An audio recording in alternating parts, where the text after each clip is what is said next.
Ya, assalamualaikum warahmatullahi wabarakatuh. Waalaikumsalam. Kembali lagi ke podcast kita, See You on Top. Kali ini bersama Rusdi Siregar. Oke. Jadi, alhamdulillah kita kedatangan tamu yang dulu adalah teman kita di sana dan sekarang udah jadi Pak dosen. Amin. Di IPB gitu ya, asisten dosen ya. Ya, masih Ya, asisten. dan sekarang lagi menempuh S2 di IPB juga. Oke, gimana kabarnya nih, Rusdi? Alhamdulillah gini-gini aja baik. Gini, Masya Allah, Masya Allah. Insya Allah baik terus. Iya. Bang, apa kabar Bang? Sehat juga? Alhamdulillah, sehat, alhamdulillah. Sekarang kesibukan di Bogor ya? Ya, di Bogor, Bekasi paling. Sekitaran itu aja. Masya Allah. Nah, jadi Rusdi nih, banyak inspirasi yang kita akan ambil dari Rusdi. Selain akademisnya pastinya, dulu kuliah di Turki gimana, bisa kuliah cepat, selesai dan juga tepat waktu pastinya ya. Dan juga pengalaman dia ekstensi dari D3 ke S1 di Turki, dan juga pengalaman organisasi dan juga pengalaman kerja dia di Turki. Bagaimana dia bisa memanage waktu dan bisa kuliah tepat waktu dan juga mengatur segala hal menjadi sukses bareng gitu ya, maksudnya tepat waktu semua gitu. Oke, kita dengerin langsung dari Rusdi. Dulu pertama kali kuliah ke Turki tuh tahu dari mana gitu? Kenapa mau kuliah ke Turki gitu? Ini disclaimer dulu sebelumnya ya. Oke, siap. Nggak keren-keren amat nih bilangnya cepet, sibuk dan lain-lain. Enggak ya. Sebenarnya dulu dapat info Turki itu pas lagi masih magang. Jadi sebelum kan D3 Bang ya. D3 di IPB. Itu lagi magang di semester 6 awal, itu bulan-bulan 2018 Januari. Sebenarnya dulu ada teman satu IPB juga. Mungkin beberapa orang juga kenal di Turki, Dewi. Ya, Dewi. Ya, suka Anak ngeliat Sakarya juga ya? Iya, Sakarya juga. Ngelihat postingan dia di Turki. Kemarin sebenarnya kan cuman sekedar kayak reply doang. Akhirnya ya ada ketertarikan dan sebenarnya cuman iseng-iseng berhadiah juga. Daftar lah. Atau juga daftarnya sebenarnya nggak terlalu sulit gitu Bang. Kayak daftar.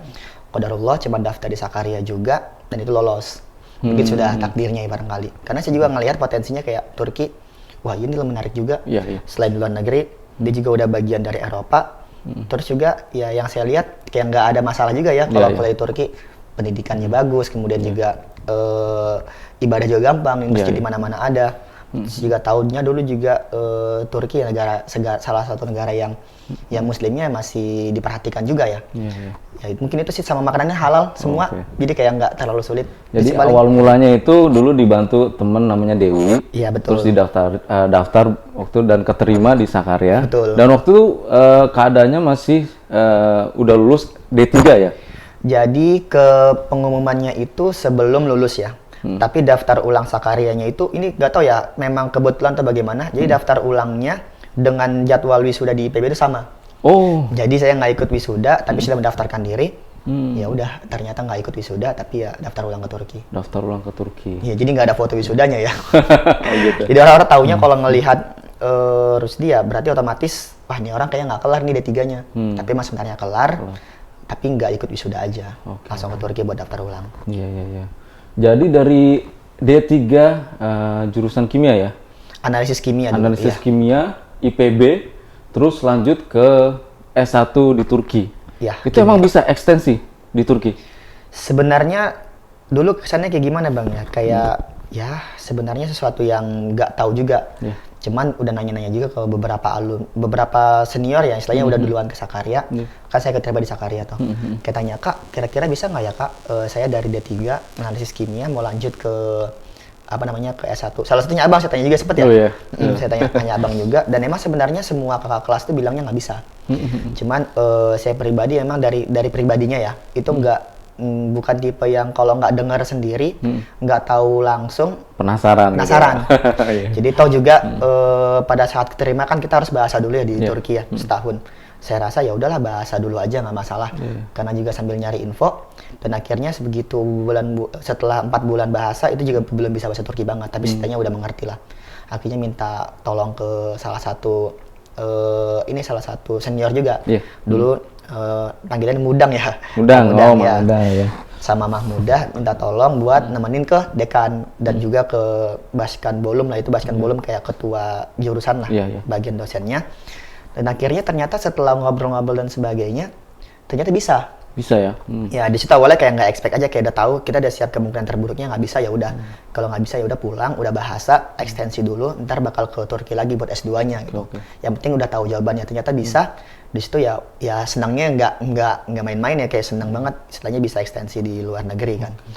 Ternyata setelah saya pelajari beberapa waktu dulu, ekstensi itu punya 2 sistem, Bang. Oke, gimana tuh? Jadi ekstensi itu ada sistem paket, ada sistem transfer. Oke.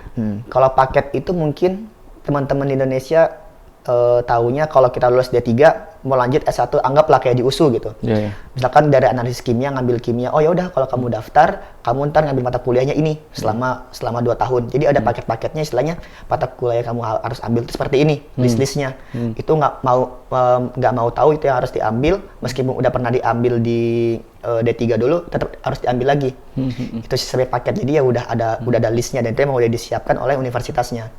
Nah kalau yang kedua itu sistem transfer tadi itu dia lebih fleksibel sebenarnya.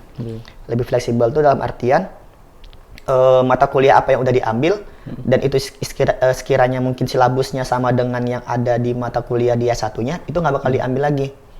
Kemarin pas lagi saya di Sakarya itu ada beberapa mata kuliah kita sebut lah misalkan kayak kimia organik 1 gitu. Ternyata sama isi kurikulumnya, isi silabusnya. 70% lebih sama lah. Akhirnya bisa dibilang sama dosennya, oh ya udah kamu sudah mempelajari ini. Akhirnya tinggal ditransfer aja nilainya. Kebetulan kan Turki sama Indonesia sama ya, sistemnya grade-nya A, B dan sebagainya. Jadi langsung. Tapi sebenarnya juga itu kayak ada apa ya, awalnya ketidakpercayaan juga dari jurusan, kayak ini anak benar nggak sih udah tahu kimia atau enggak. Jadi sebelum saya masuk pun saya sempat ada ujiannya. Jadi dia ngasih beberapa soal bahasa Inggris, kimia, kayak pengen tahu aja. Dan akhirnya ya pas lagi dites, saya nggak tahu sih nilainya berapa ya. Tapi yang hasilnya itu ya ternyata kamu ngerti. Dan lolos untuk ekstensi gitu ya. Maksudnya kayak, oh iya kok kamu udah paham sama materi ini. Akhirnya ada kepercayaan, oh berarti juga univ kamu pun sudah mengajarkan ini dengan baik istilahnya. Jadi kamu nggak perlu ngambil itu lagi. Jadi mungkin yang kesimpulan yang saya tangkap itu ekstensi dari D3 ke S1 Turki bisa, asalkan kita harus menyiapkan strategi. Pertama tadi kita harus tahu bahasa Turki dulu untuk melobi ya, menegosiasi dengan itu. Dan juga kita harus menguasai jurusan D3 kita nanti sewaktu-waktu kalau misalnya diuji atau segala macam itu ya. Dan kita tadi belajar juga ada 2 paket, ada 2 tipe ekstensi ya di Turki gitu ya. Wih, mantap banget sih ini. Nah, selain ekstensi, Rusdi ini juga salah satu pelajar yang lulus tepat waktu dan juga IPK-nya bagus. Terus juga Masya Allah nih, kita pengen tahu dong tips and trick gimana bisa kuliah di Turki lulus tepat waktu dengan cara belajar yang efektif gitu ya. Mungkin dulu tuh pas lagi di ekstensi ini Bang ya, saya itu kan totalnya harus mengambil 240 KTS atau kalau kita SKS lah taunya. Setelah dari IPB ini saya bisa dapat 112 KTS, bisa dibilang hampir setengahnya ya kan. Jadi emang target itu 2 tahun harus sudah lulus, karena ya 2 tahun ya dari yang sebelumnya udah didapat kan. Ya kenapa nggak 3 tahun, kan D3 3 tahun ya. Kenapa di Turki cuma dapat pemotongan 2 tahun ya, karena ya mata kuliahnya nggak semua sama. Di Turki nggak ada PKN, di Turki nggak ada mata kuliah misalkan kayak agroindustri dan lain-lain nggak ada. Jadi ya nggak semua mata kuliah dipindahkan, jadi cuma 2 tahun dapatnya. Berarti otomatis saya punya jatah 2 tahun. Dan alhamdulillah juga itu kebetulan pas lagi pandemi Bang ya. Jadi saya sempat kuliah paling cuma 2 semester lah, dalam artian yang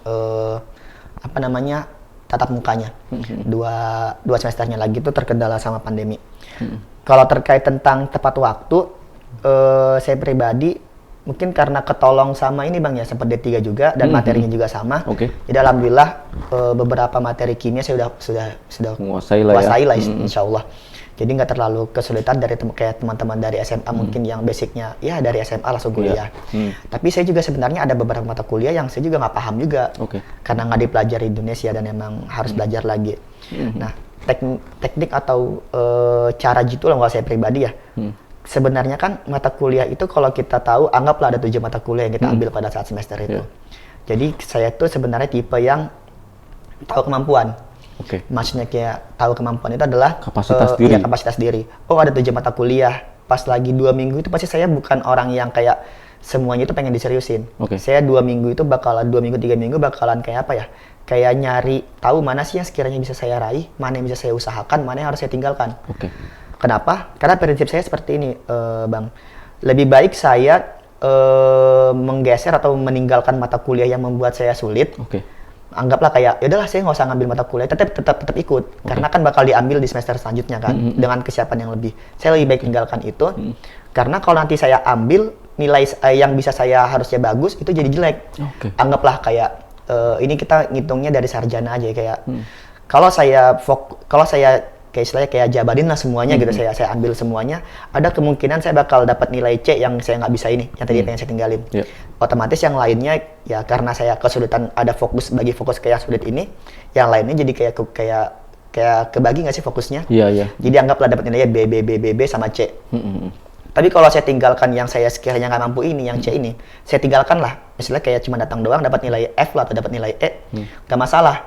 Kenapa? Karena nilai F sama E ini bisa saya ambil di selanjutnya Ya. dengan apa ya? Dengan taktik yang mata kuliah yang saya bisa kuasai ini nilai bagus. Oke. Jadi A F.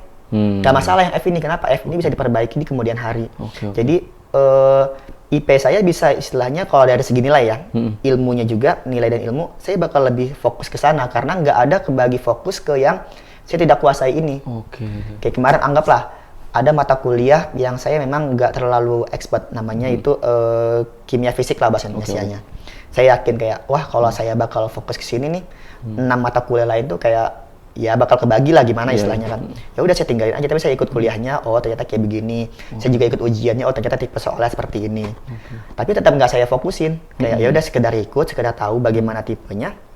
Saya fokus ke yang 6 lainnya yang memang sekiranya bisa saya genggam. Alhamdulillah yang itu dapat nilai A, dapat nilai AB, dapat nilai B lah paling kecil alhamdulillah. Akhirnya ya udah yang si fisik ini saya tinggalin, saya ambil deh di kemudian hari. Jadi Gitu sih. ada strategi mantep Itu nih saya dari pribadi Rusdi ya. ya, strategi merencanakan gimana mendapatkan IPK tinggi juga dan juga lulus tepat waktu. Yang pertama tadi harus mempunyai strategi mana yang kita mau fokuskan dulu. Sebelumnya kita harus tahu kapasitas diri, terus juga mana yang kita bisa ambil gitu kan. Iya. Terus kita fokus di sana, kalaupun nanti yang pelajaran tertentu belum bisa lulus, tahun depan kita fokuskan gitu ya. Bisa tahun depan, bisa kan di Turki juga. Next semester gitu ya. Bisa di musim panas Musim juga. panas iya. Kita harus tahu juga sih dia dibuka ya. apa enggak. Iya ya, keren. Itu sih paling kalau saya. Gokil. Jadi keren banget ya tadi ekstensi, terus juga cara jitu, kuliah di Turki dengan bahasa Turki, mendapatkan nilai yang terbaik itu tadi strateginya udah dijabarkan juga. Dan juga kita mau ngulik juga nih, ternyata Rusdi nggak cuma di akademis juga nih, ternyata dia juga olahraganya juga aktif, sempat jadi ketua kapten dari Kapten Samawa beberapa bulan. Istimewa Football Club, dan juga sempat jadi panitia mentari dari Turki ya waktu itu ya. Sempat. Terus juga sempat jadi pengurus juga ya PP Dunia ya. PP Dunia sempat. Pertanyaannya mungkin simpel ya. Dari mungkin akademis bisa bagus, terus juga non akademis bisa bagus. Itu gimana caranya bisa menyimbangin, memanage waktunya gitu? Kalau saya pribadi ya Bang ya, ngelihatnya itu sebenarnya siapa sih yang nggak kuliah itu nggak ngehabisin semua waktu kita gitu. 24 jam itu kalau kita ambil lah tidur 6 jam masih banyak istilahnya. Ya kita tahu lah paling kuliah satu hari paling lama ya jam 8 sampai dengan jam 5 itu pun nggak full. Saya ngerasa kayak ada waktu-waktu kosong sebenarnya harus kita manfaatkan juga. Kenapa? Karena dari segi sebenarnya belajar itu bukan dapat nilai bagus aja sih Bang, tapi bagaimana kita berproses, bagaimana kita memanfaatkan waktu. Karena kan belajar itu ya gimana caranya kita bertahan sebenarnya. Jadi saya rasa dengan saya ikut organisasi, saya punya kesibukan lain. Jadi pikiran saya tidak hanya terbagi di situ. Saya perlu memikirkan hal-hal yang lain. Yang istilahnya nggak hanya pelajaran. Yang positif juga yang positif. Itu yang ngebuat saya kayak ngerasa, oh waktu itu nggak hanya untuk belajar kok. Dengan adanya nuansa baru, istilahnya ada. Kalau bagi saya waktu itu adalah hiburan ya Bang. Kita nggak usah isi dengan belajar aja, mungkin dengan organisasi, dengan olahraga dan lain-lain. Jadi ya kita harus punya waktu ke sana juga. Karena ya kita tubuh itu nggak hanya untuk belajar aja. Dan saya lihat pun dengan saya ikut organisasi, saya jadi punya teman cerita, jadi punya teman yang istilahnya sama-sama istilahnya ini semangat menyemangatinya bukan dari segi pasangan ya Bang ya, tapi ternyata ada juga kok orang yang di luar negeri sana yang sedang berjuang sama seperti kita, dan dia bisa mengembangkan diri kita karena ya kita nggak bisa pungkiri kalau kita udah lulus, yang dilihat apa sih selain nilai pasti tentunya ya gimana kita bekerja sama dengan orang lain, relasi kita. Ya kita kan sebagai muslim tahu lah ya, bagaimana manfaat dari silaturahmi dan lain-lain. Jadi saya juga ngerasain begitu saya lulus dari Turki. Masya Allah. Ya yang kita dapat ya apa selain ilmu ya berarti otomatis relasi-relasi yang udah kita bangun pada saat kita kuliah. Saya nggak ini yang nggak menyalahkan orang-orang yang hanya fokus untuk belajar aja, karena emang mungkin tadi saya bilang lagi kapasitasnya hanya itu atau bagaimana atau sedang fokus ke sana. Semua orang pasti punya targetnya masing-masing. Tapi kalau saya pribadi lebih ke memanfaatkan waktu sih, karena nggak banyak kok yang diambil dari kegiatan PPI selama itu masih positif. Apalagi olahraga ya, selama itu masih positif, ya laksanain aja gitu. Daripada kita ya, sebenarnya waktu kita banyak juga kok yang habis kalau kita nggak sadar ya, scroll TikTok, scroll IG, itu bisa kok dipakai buat hal yang lebih bermanfaat. Contohnya ikut organisasi gitu. Mantap, gokil. Gitu paling. Nggak ini lagi pencitraan. Wah, enggak, tapi emang kita, Masya Allah, ini andalan gue banget. Aduh. Dan juga mungkin makasih banget nih udah sharing di sini. Mungkin ada kata-kata pesan-pesan buat teman-teman yang mau kuliah Turki atau yang sedang menempuh kuliah di Turki selaku lulusan Turki nih. Belum disiapin lagi nih. Apa ya aja kata-katanya ya? Apa aja pokoknya yang mungkin dirasa penting gitu ya. Kalau saya pribadi ya, sebenarnya ini yang kepikirannya sekarang ya Bang ya. Sebenarnya kita tuh semua pasti punya pilihan ya Bang ya. Tersamping itu pilihannya itu benar atau enggak, kalau saya pribadi kita harus jalanin itu. Karena setelah kita jalanin, kita bakal tahu jawabannya. Tadi saya bilang ekstensi, kita nggak tahu bakal bisa apa enggak ekstensi. Tapi kalau kita nggak jalanin, kita nggak bakal tahu jawabannya. Dan itu hanya ngebuat kita kayak berpikir, oh ya udahlah nggak bisa, padahal kita bisa gitu.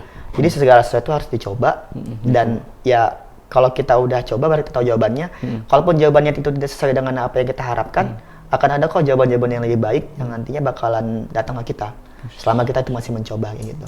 Jadi buat teman-teman di Turki sebenarnya ya, ini yang udah di Turki ya, tahu lah gimana rasanya jauh sama keluarga, gimana lah susahnya kuliah pakai bahasa Turki, ya bahasa alien lah mungkin bahasanya ya. Tapi ya itu dijalanin aja sebenarnya, dijalanin aja, karena mau kuliah di Indonesia, mau kuliah di Australia, mau kuliah di Turki, pasti semuanya punya tantangan masing-masing. Tinggal kitanya tadi saya bilang bagaimana kita bisa bertahan. Kayak gitu sih Bang. Oke. Thank you banget nih Rusdi Siregar yang udah sharing, terus juga memaparkan pengalamannya. Mudah-mudahan kita belajar banyak inspirasi dari Rusdi. Terima kasih banget. Mudah-mudahan sukses terus. Amin. Tetap jaga silaturahim insyaallah. Dan see you on top. Siap Bang. Thank you bro. Terima kasih juga Bang. Mantap. Gokil nih.